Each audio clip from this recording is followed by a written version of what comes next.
Ati Soumyatirodrayai Natastasmai Namo Namaha Namo Jagat Pratishthayai Devyai Krityai Namo Namaha Ya Devi Sarva Bhuteshu Buddhirupena Samstita Namastasai Namastasai Namastasai Namo Namaha. We salute that goddess who is most gentle and also the most terrible. We salute her again and again, to her who is the support of this universe. Salutations to that goddess who dwells in all beings as intelligence.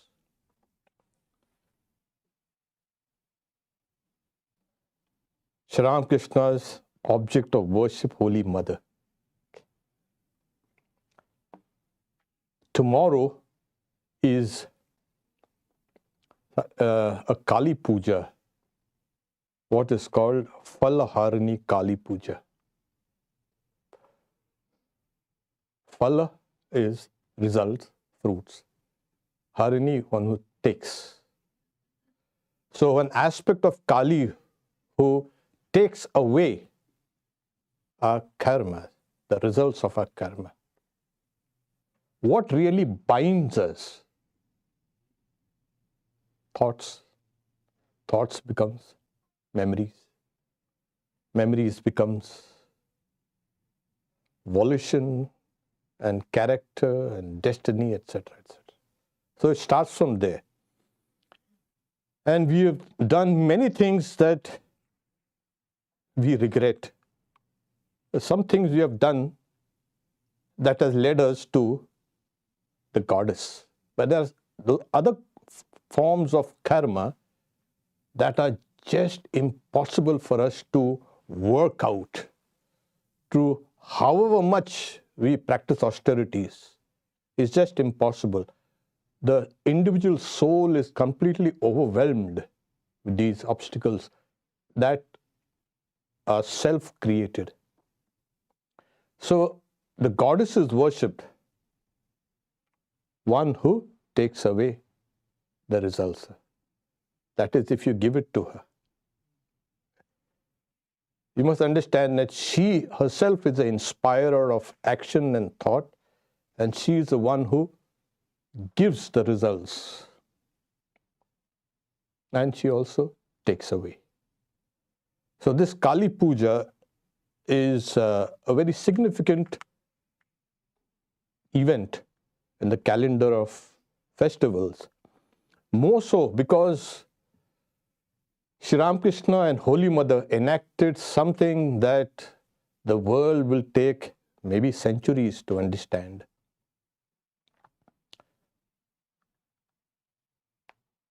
Ya Devi Sarva Bhuteshu Matri Rupena Samstita. O Goddess, you dwell in all beings as the mother.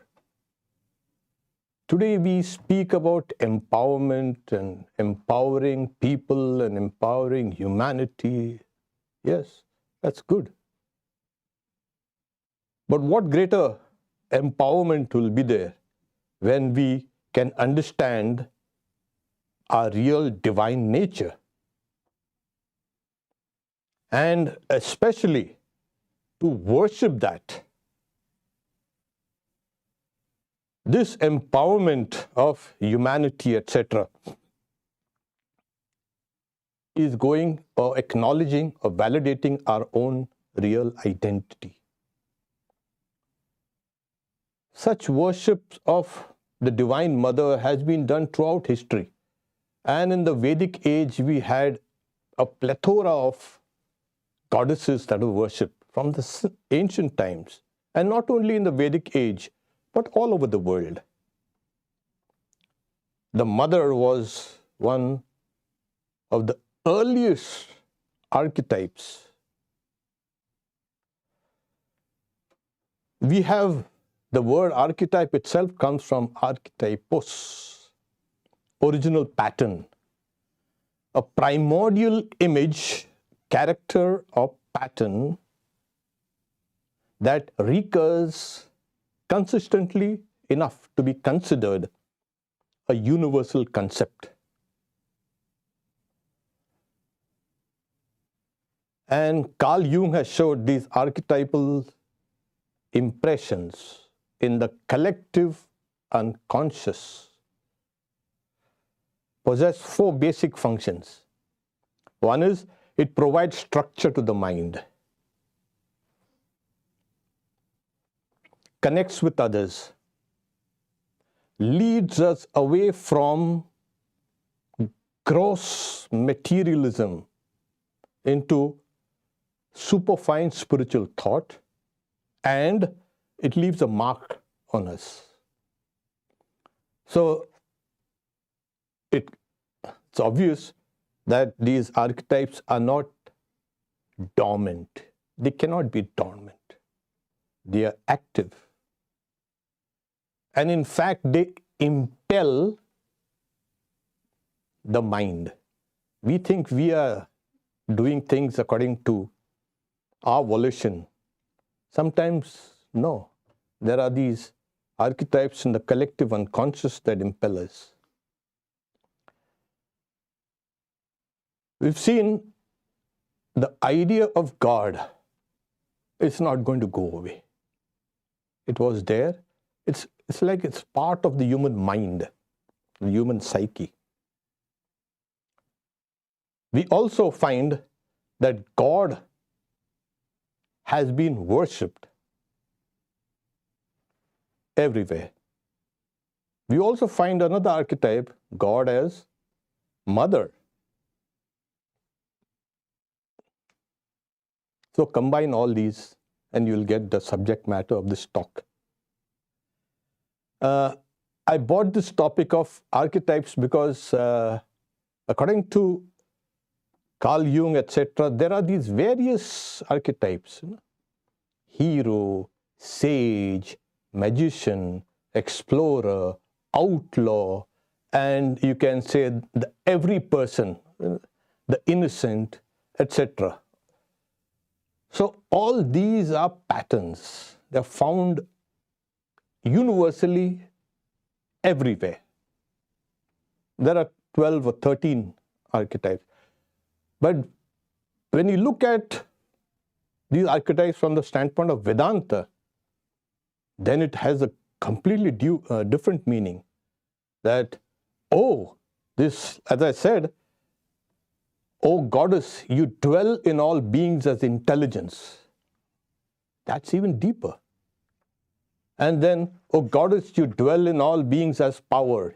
You dwell in all beings as sleep. You dwell in all beings as hunger. You dwell in all beings as thirst. You dwell in all beings as beauty. You dwell in all beings as committing mistakes.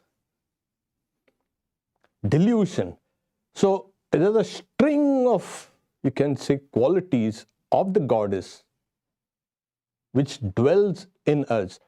So the archetypes are there, yes.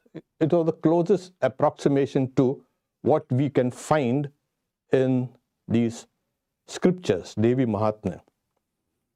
She also dwells in everyone as activity, as memory, as compassion, as satisfaction, as mistakes, and so on and so on. So here you find it said, Ya Devi Sarva Bhuteshin, all beings, without exception. We generally think that all beings mean human beings, as if we are so unique.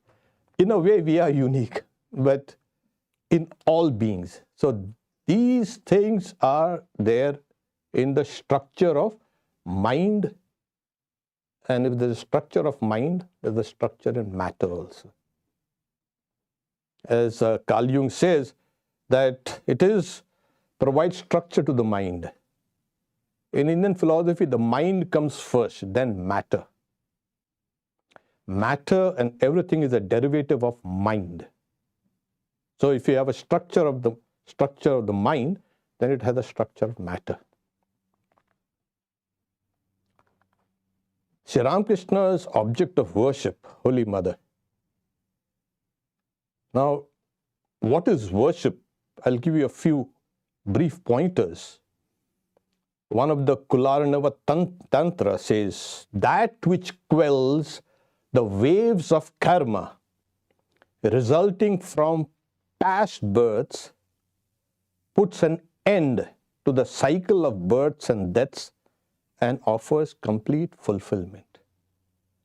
So puja is a mechanism to disable your past karma.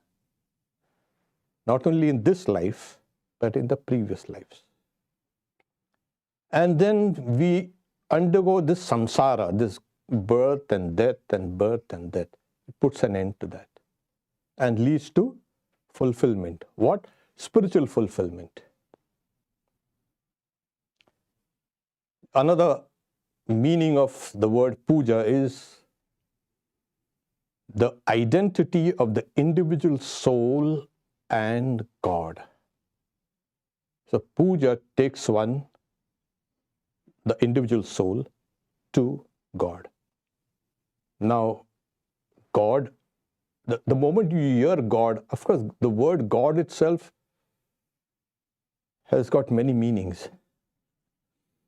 Depends on what you, but whatever your concepts are of God, in Vedanta it is inside. So the soul approaches as Emerson says, the over soul. That is puja. And the systems are to facilitate you to override every obstacle. What obstacles? Your own obstacles. So before the puja, you find all this paraphernalia of these mantras and this sprinkling of water and rice and flowers, etc., etc. These are to ward off both internal and external obstacles, so that we can get into the oneness of the Jiva and Ishvara. Yogo jivatmanor aikyam pujanam sevakayakshayo. So the aim of worship, generally how worship is translated as, respectful devotion, loving, honoring, and obeying someone who deserves the highest regard. That is worship. And that's the reason why when puja, the word, is translated as worship, people might think it means this. No. It is self-realization.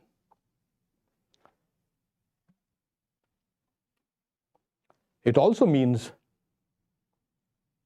that God is the real self here within.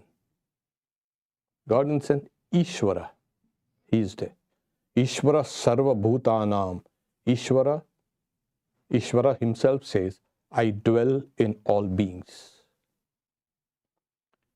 And what about then this me, this jiva? Oh, the jiva existed only in your imagination. In the imagination of God, in the mind of God, there is only God. There is no jiva. So this is identification with your real identity. People are searching for the identity. I remember I was sitting one day pensive, and a Swami comes and says, what are you doing? Thinking. I'm trying, soul searching, I said. I remember. I soul searching. So after a while he looks at me. have you found your soul? And whenever he used to meet me, have you found your soul?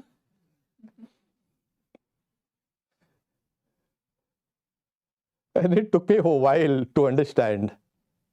You will not be able to find your soul. You will find God when you keep on searching for the soul. So, the mother worship, the goddess worship, is very ancient. And as I mentioned, in the Vedic age, we find all these various, very sublime, you can say, hymns to the goddess.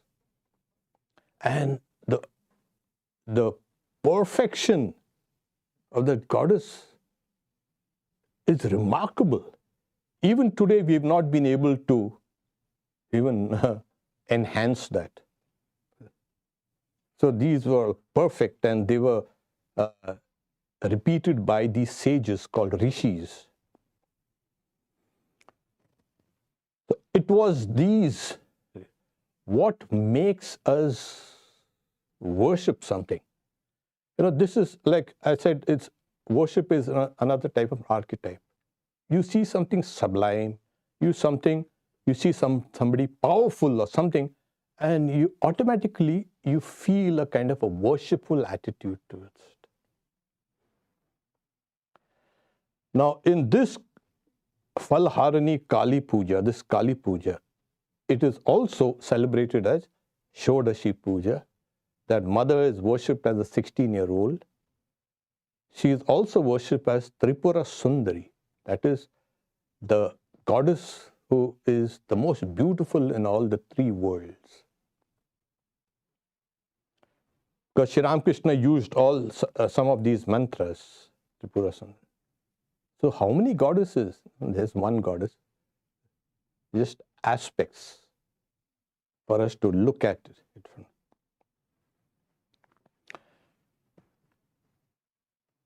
In the Ramakrishna tradition, every Durga Puja, at least not here, we have not started this year, there is the worship of the goddess, not in an image, but in a young girl.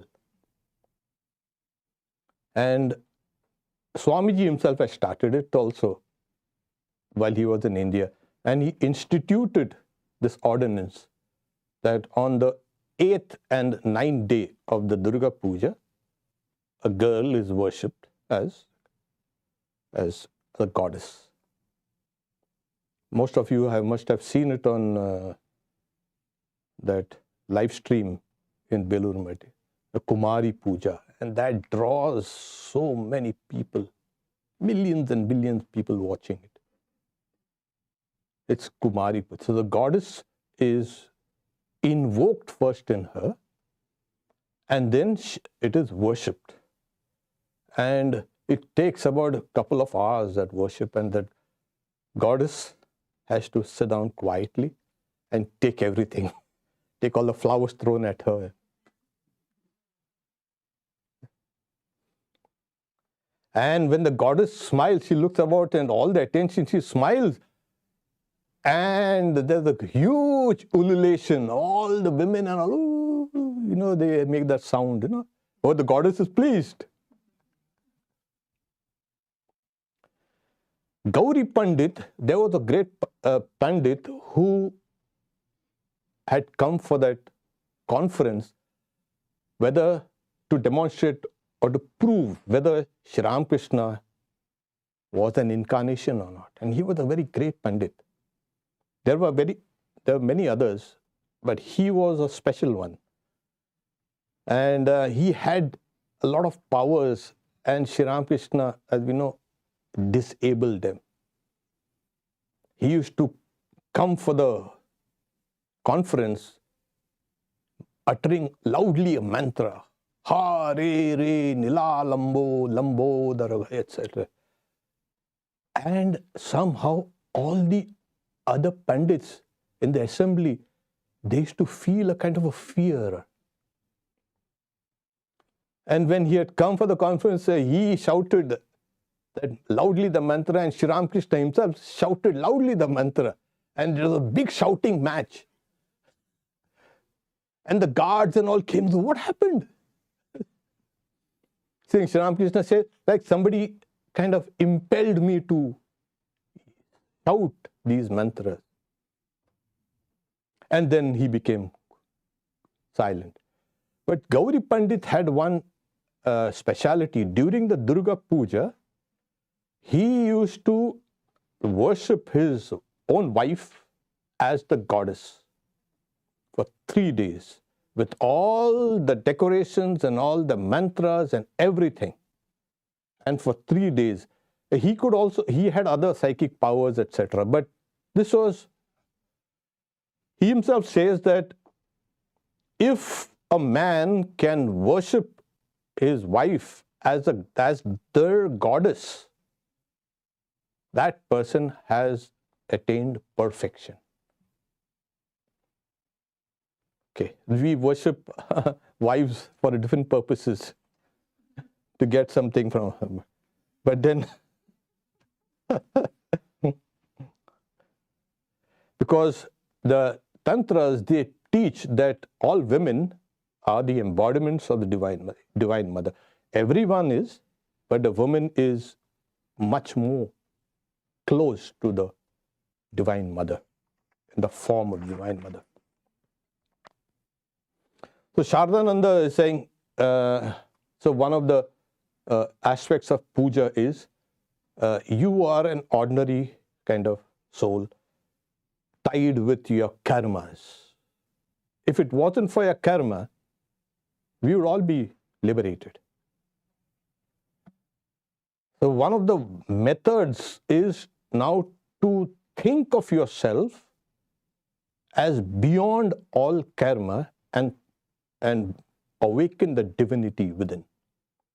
And if those who have been here before and have watched these pujas that we do, one of the methods is called the purification of the elements.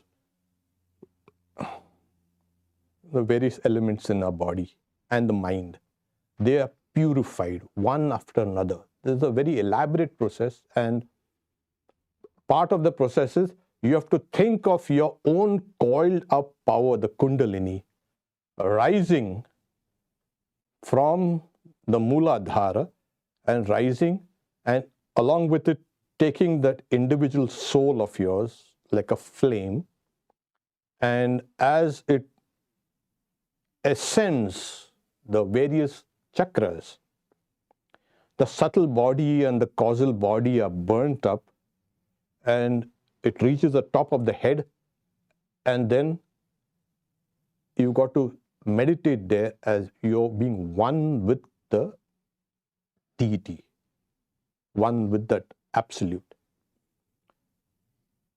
After that, then you descend again, as it were. That same light of Brahman has been now divided into two, the worshipper and the worshipped within. And then you exhale through a flower that the worshipped, and keep it outside for an external form of worship. So you are worshipping something which you are of the same nature with, because you cannot worship something which you are unfamiliar or which is not part of your nature. You have to worship your own nature. Your nature is that Ishvara, that absolute God, absolute and relative God. And then you start worshipping. So first think you're one with it, and then for the purposes of worship, you detach yourself from it again. But now your body and your mind and your senses have become converted, as it were. They have become divinized. You are no longer a material entity. You are a spiritual entity. And your worship now becomes a spiritual worship. As I say, the worship of the Spirit by the Spirit. That is the goal. So it was in May 1873, 25th of May, the Falharini Kali Puja. So there was a very big celebration, a puja celebration at Dakshineshwar, where Sri Ramakrishna lived. So the temple was organizing its own pujas in the temples. And Sri Ramakrishna told his nephew, Hriday, you get some of the articles of worship here in my room. Those who have been to Dakshineshwar will know that in his room there, he was seated facing the east, and all the articles of worship were laid down there in front of him. The bed is at the right side, and the mother also later came in and sat on the right side. So, and he had come, and since he had to perform the Kali Puja in the temple, he did what he could, and then another priest comes and brings the rest of the articles of worship. So it was about 9 o'clock by the time they completed all the arrangements, and Sri Ramakrishna then had already informed Holy Mother, you come over at around 9 o'clock. And she came. And she entered the room, and she was as in a state of a kind of a semi-conscious state. Why? Because her mind was absorbed in spirituality. So even before the puja began, her actions were like a kind of automaton. She came, and Sri Ramakrishna beckoned her and told her to sit down on that seat. And she sat down. And then Sri Ramakrishna started repeating the various mantras. And those who have seen the puja, they say, what is this Swami chanting all these mantras? That's crazy sounding mantras, sounds. So those mantras are part of your subtle body. All of us have these mantras within us. And by invoking those mantras, you're awakening them. So your body, you feel, oh, it's a physical body, I'm this, I'm that. It's not physical body. It's a body made of mantras. That is, yeah, it's called a mantra purusha. So various parts of your body have various mantras and various deities, because you cannot have a mantra without a deity. So you have deities, you have mantras. So this has to be, again, is part of the preliminary rites in a puja before we do that purification, higher purification. So, and after this mantra body has been awakened, then you can do the puja. So he did all this, sprinkling water here, uttering these mantras there, sprinkling the rice powder, etc., etc. And then he has to awaken those mantras in the Holy Mother who seated there. Now, she is going to be the deity. So he awakens her mantra body also by uttering these mantras. And while this was happening, she goes into samadhi. And Sri Ramakrishna also, as he was doing this puja, he was in a very lofty state of mind. And as the puja progressed, Sri Ramakrishna also went into samadhi. Now, what happens there? At that stage, there is a oneness between, as I said, the jiva experiences the oneness with Ishvara, that is the oversoul or the higher soul within. And here there's a you can say, great, you can say, lesson for us, that Sri Ramakrishna was identified completely with the goddess within and also without, outside, because Holy Mother was worshipped there. So he was joined to her in the state of Samadhi. And this is a very lofty stage. The identities are kind of merged. The I, you, God, man. As Swamiji said, there is no I, nor you, nor God, nor man. The I has all become, and the all is I and bliss. Know thou art that.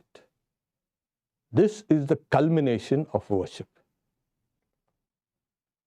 And then after he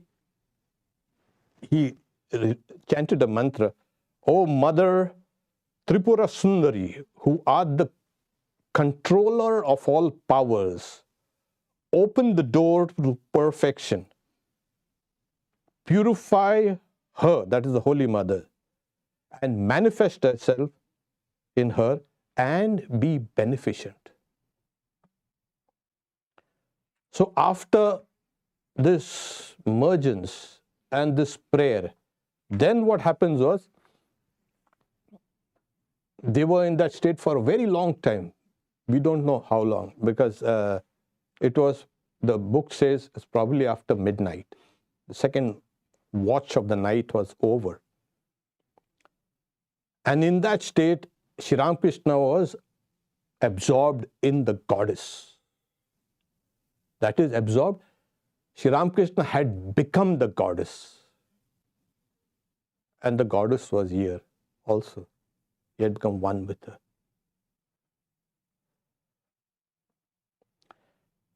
It is, the state is called Atma Rama, the sporting in the self.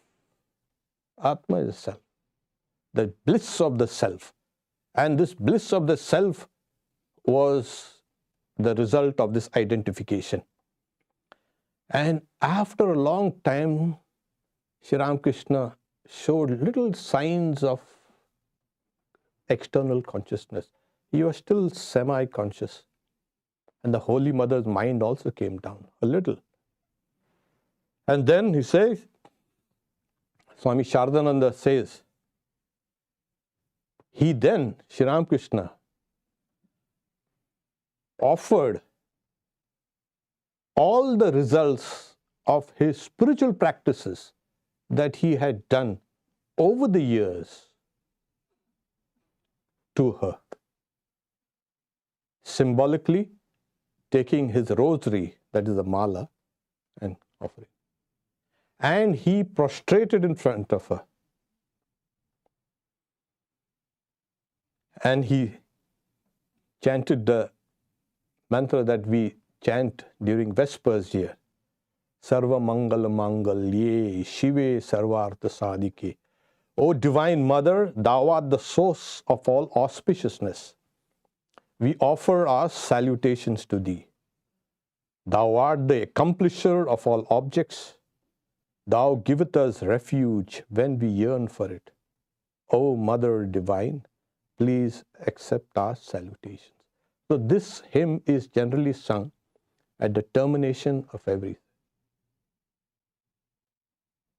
So here he, with his puja, had done something which is called the awakening of the goddess. Now, the goddess only in the Holy Mother? No. He has awakened that goddess in all beings. See, you must understand that they said, oh goddess, you dwell in all beings as intelligence, as mother, as memory, as power, etc. He has awakened us. So we are the awakened ones, not only as humanity. So the worship was at the end. He now looked upon Holy Mother as the ruler of the universe, the Divine Mother in the body of a woman. And she is going to be the embodiment of all spiritual perfections. And the author says, at this point, Sri Ramakrishna had attained his perfections. That all his spiritual practices had led him to this point, and now he had become perfected. Because even if you keep all your spiritual accomplishments to yourself, you're not perfect. What do you mean yourself? You have to offer it back. And this offering was done to the Divine Mother in the form of the Holy Mother. So Sri Ramakrishna's, when we were young, we used to say, go and pray to Sri Ramakrishna, he'll help you. Then after, we'll pray. Then after, it's better if you go to pray to the Holy Mother, because Sri Ramakrishna deposit all his goodies there.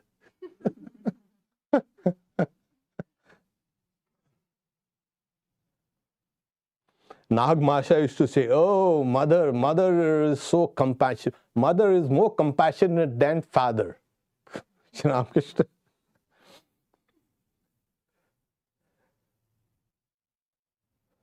Swami Vivekananda, in one of his, he was blessed by both Holy Mother, and he was very argumentative with Sri Ramakrishna and with his brother disciples. But in front of Holy Mother, lips pursed. He was like a child. Yes, literally he used to behave like a child. And Mother used to sit down all in those days, all veiled with a sari pulled down, or not revealing herself. But he knew who she was. So he says, a servant am I to you both, and to you both I prostrate myself. Das toma dohakara sashakti nami tavapade. Swamiji himself was like this. What made him the great knower of Brahman? He shook the whole world of philosophy and religion, etc., going and behaving like a child there in front of the Holy. So there is something even greater than the knowledge of Brahman. And that is the Holy Mother. So Sri Ramakrishna had awakened this power. Swami Shivananda, one of Swami Vivekananda's brother disciples, he puts it beautifully. He has awakened the Brahma Kundalini. That is, people who have been trying, there are so many things like Kundalini yoga and this yoga and that yoga, so many yogas, they're trying to awaken their Kundalini. I'll tell you, it takes a few lifetimes for us to awaken our own Kundalini. And Sri Ramakrishna had awakened the Brahma Kundalini, that is the universal Kundalini. So that's why we all get our spiritual, you can say, realizations quickly if you come to this place, to Holy Mother. So he has awakened. So this is what he did. His entire practices of awakening that universal cosmic powers, spiritual powers, was now with the Holy Mother deposited there. That is what is it. And what did she do? Well, what is she doing? That's a better way. But she is very active. You may not be aware of it, but you are being helped at every stage of your life. Later on it dawns on us, all of us, that there is a higher power that's been protecting me. And why in this form and this shape? Yeah, because you see Kali sometimes, as I said, you're the most gentle and the most gruesome also. because she gives birth and she is responsible for death. She is responsible for all the happiness and joy and misery and suffering and pain and everything. Yes, she is everything. We are not very selective. We want to include. We are all inclusive. You give. So, despite all these things, there is some spiritual guidance there. And she has been guiding this. She was asked by one of her disciples, how come you survived the male counterpart, the avatar? And she said, because it was always the female, the Shaktis, they used to depart before the male. Rama and Krishna and all these, they went out before. Holy Mother says, oh, Shri Ramakrishna has left me behind to demonstrate the motherhood of God in this age.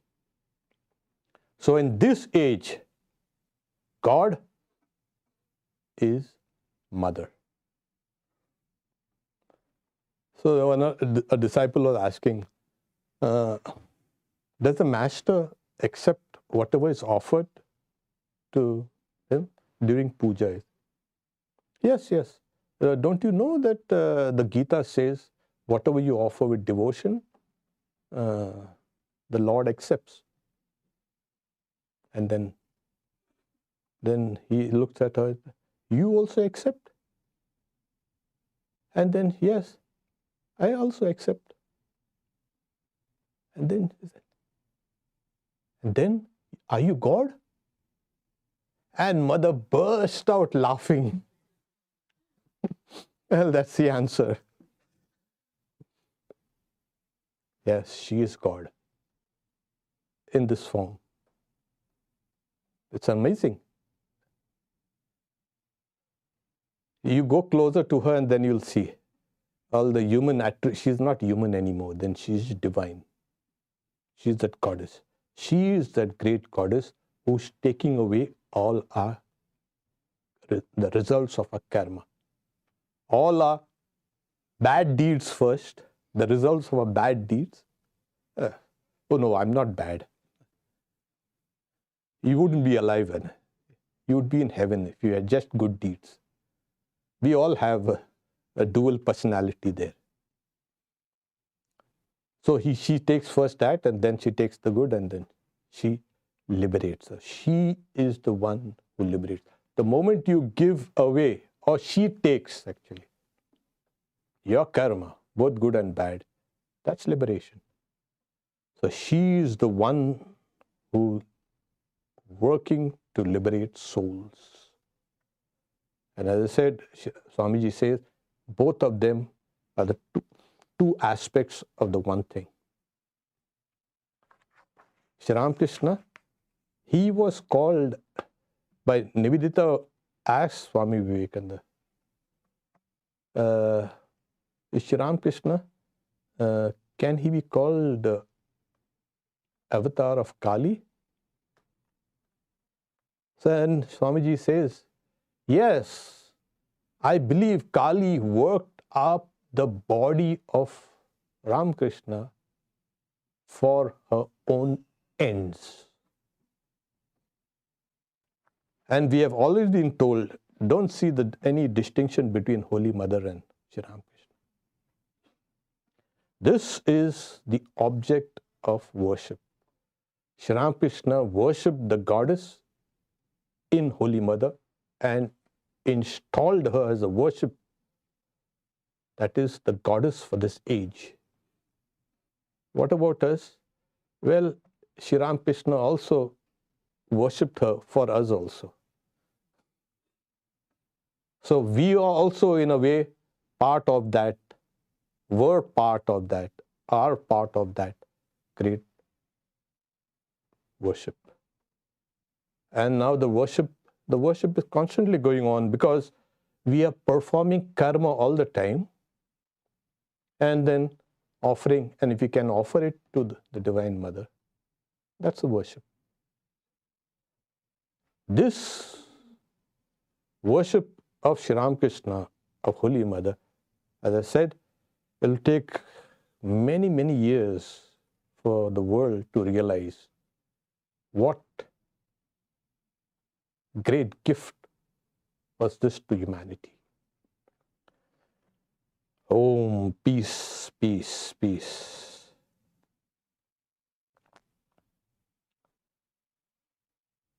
First question here, Swami, in what way Totapuri helped Sri Ramakrishna to see the mother? It's the other way around. Sri Ramakrishna helped Totapuri, who was his Vedanta guru, to see the Divine Mother. As we know, he initiated Sri Ramakrishna, and he kept on staying there. He never stayed for more than 3 days in one place and never under a roof. He was that stern, old-fashioned monk. But he stayed for 11 months. And while he was there, he had terrible colic pain. And he used to, and since he was stern, he used to detach his mind from the body and plunge into meditation. One time he was doing, and he used to meditate the whole nights. So one time he detached his mind from the body, from the pain, and the mind was going back to that pain again. He tried it a couple of times. Then he said, oh, what a nuisance. Let's get rid of the body. And you and me cannot do that. Those guys can do that. They have something, you're competent to do that after the realization of Brahman. So he waded in the river Ganges to immerse his body, cast off his body. He kept on walking. Generally, the Ganges is so deep. And that night, there was hardly any water. The water was coming up to his ankles. He waded almost the entire breadth of the Ganges, which is about half a mile, a little less. And he almost came to the other shore and said, there is not enough water. What is this? To drown my body? And then the author says, like something pulled a veil from his mind. And he saw the Divine Mother everywhere, all pervading. And he says, Mother is in the land, Mother is in the water, Mother is in the sky, Mother. He saw the luminous form of the Mother everywhere. And he's saying, what divine Maya is this? He waded back to the Dakshineshwar temple. The pain had gone off. There was no pain. And then Sri Ramakrishna taught him some divine songs of the Divine Mother. And he kept on saying, because initially he had dismissed her off as illusion, you see. And so it was Sri Ramakrishna who showed Totapuri, his teacher, Vedanta teacher, that Mother is that all-pervading reality. And he said, Mother is in the water, on the land, in the skies, everywhere. And Swamiji goes, Mother is in the pain, Mother is in the disease, Mother is everywhere. So that's the mature state of the knowledge of Brahman. So this is what? Because Totapuri, when he asked Sri Ramakrishna, you want to be ordained as a monk? Because he saw that he was ready for this highest realization. So he said, I'll go and ask my mother. What did he say? Totapuri thought he's going to ask his birth mother. But Sri Ramakrishna goes to the temple. And Totapuri smiles with derision. He'll get rid of his delusion. And he comes back and he says, Mother has agreed. He said, I brought him here for you to learn Vedanta from him. So, okay. And Sri Ramakrishna used to clap and, sing songs to the Divine Mother. So what are you doing here? Are you doing chapatis? So Mother doesn't like to be slighted. Mother likes to be loved.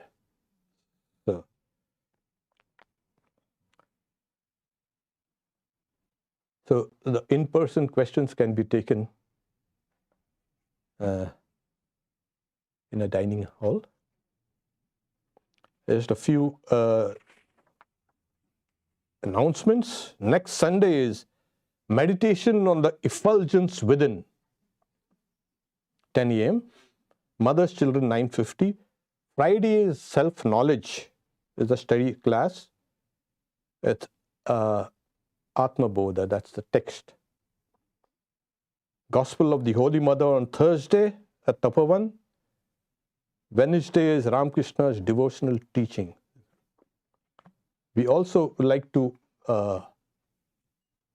ask people to register online for the June 14th and 15th retreat that will be given by 2 nuns from San Francisco. It's a whole day retreat. Please register and come. Registration is free, of course.